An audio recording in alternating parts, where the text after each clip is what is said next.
Confederação Sindicato Internacional do Governo discute problema CONABA, emprego nebe Zovincira enfrenta.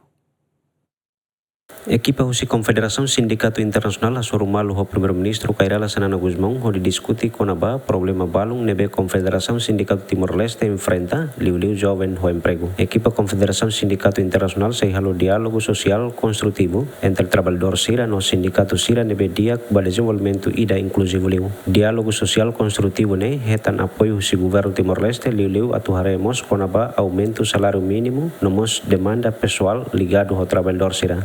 Primeiro-Ministro concordamos atu meeting assunto rene liusi lei siren mak iha atu regula meeting cooperação entre KSTL nomos Câmara Comércio Industria atu hare hadia serviços ligado ao trabalhador Sira ou empregador Sira ou garante desenvolvimento no dia.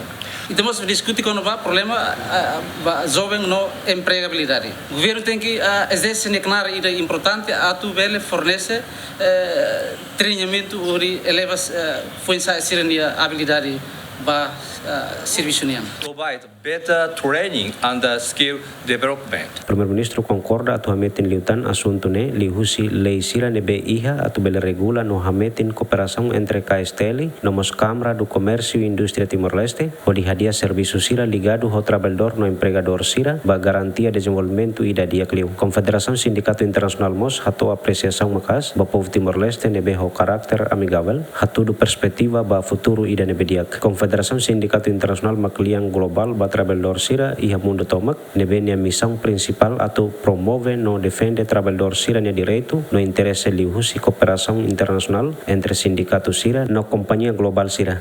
Equipa cobertura ZMN.